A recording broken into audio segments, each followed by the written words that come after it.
Old Spanish, also known as Old Castilian or Medieval Spanish, is an early form of the Spanish language that was spoken on the Iberian Peninsula from the 10th century until roughly the beginning of the 15th century, before a consonantal readjustment gave rise to the evolution of modern Spanish. The poem Cantar de Mio Cid, published around 1200, remains the best known and most extensive work of literature in Old Spanish. Phonetics and phonology. The phonological system of Old Spanish was quite similar to that of other medieval Romance languages. Amongst the consonants, there were 3 pairs of sibilants, each pair consisting of one voiceless and one voiced member. Voiceless alveolar affricate, TS, represented by C before A, O, U, and by C before E or I.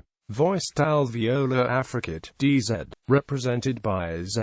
Voiceless apico-alveolar fricative per second, represented by S in word initial and word final positions and before and after a consonant, and by SS between vowels. Voiced apico-alveolar fricative, Z, represented by S between vowels and before voiced consonants.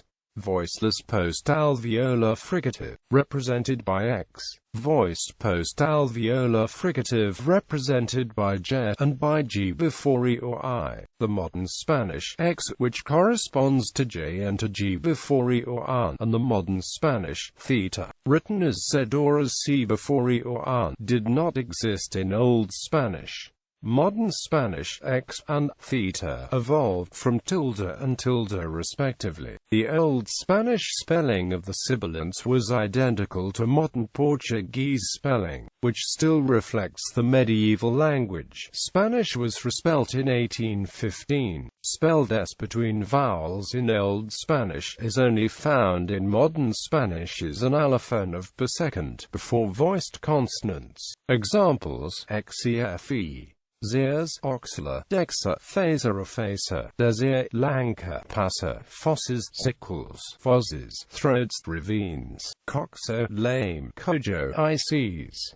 Oso, bear, oso, idea. The Old Spanish origins of Jek and Jerif reflect their Arabic origins, Zek from Arabic Sheikh and Zerif from Arabic Sharif. The letters B and V still had distinct pronunciations. B still represented a stop consonant in all positions, while V was pronounced as a voiced bilabial or labiodental fricative. The use of B and V in Old Spanish largely corresponded to the use in modern Portuguese, which still distinguishes the two sounds. When Spanish spelling was changed in 1815, words with B and V were respelled etymologically in order to match Latin spelling whenever possible. Examples: aver, caber, bever, biver, viver, amava. The letter F represented variously a labiodental, bilabial, or glottal fricative that later disappeared from pronunciation, where now an orthographic H represents it, except learned words before a glide or another consonant. Examples: fabla, phaser or phaser, fijo, fosses, sickles,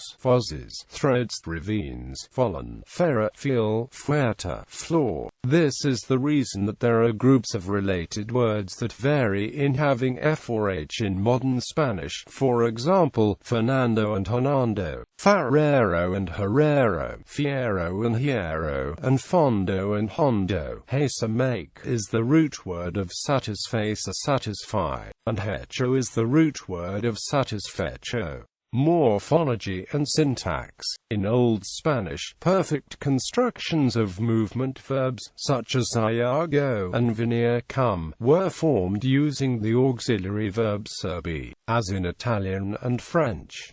For example, las mujeres son legadas a Castilla versus modern Spanish las mujeres han legado a Castilla. Possession was expressed with the verb of have rather than tener.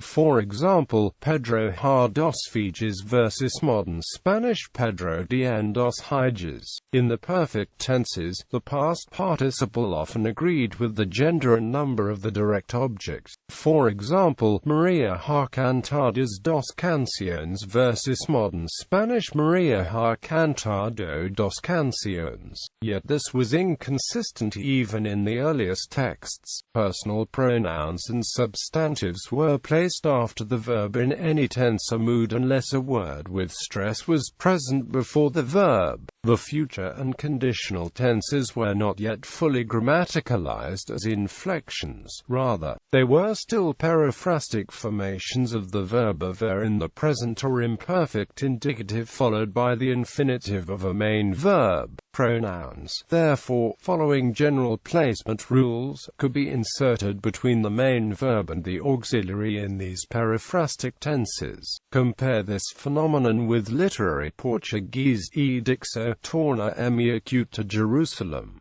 Y dijo, me tornaré a Jerusalem. Y dijo, regresaré a Jerusalem. And he said, I will return to Jerusalem. En penargelo he por lo que fue regresado. She lo empenaré por lo que es reasonable. I will pawn it to them for whatever is reasonable. When there was a stressed word before the verb, the pronouns would go before the verb. E.g., non gelo empenar he por lo que fue regresado. Generally, an unstressed pronoun and a verb in simple sentences combined into one word. In a compound sentence, the pronoun was found in the beginning of the clause. Example, Le mano Virginia Bissau equals Le mano la Virginia Bissau. In comparison with the modern language, the future subjunctive was living. It was used similarly to its modern Portuguese counterpart, in place of the modern present subjunctive in a subordinate clause after si, quando, etc., when an event in the future is referenced. Cus asilo fizard zilo uintura mi fue cumplida. Mando alu vuestro alta buenas donas y ricas si vosotros hacéis y la suerte mi favas. Mando a vuestro alta ofrendas buenas y ricas if so and fortune is favorable toward me. I will send to your altar fine and rich offerings. Sample text. The following is a sample from Cantar de Mio Cid, with abbreviations resolved, punctuation, and some modernized letters. Below, the original Old Spanish text in the first column is presented, along with the same sample in modern Spanish in the second column and an English translation in the third column.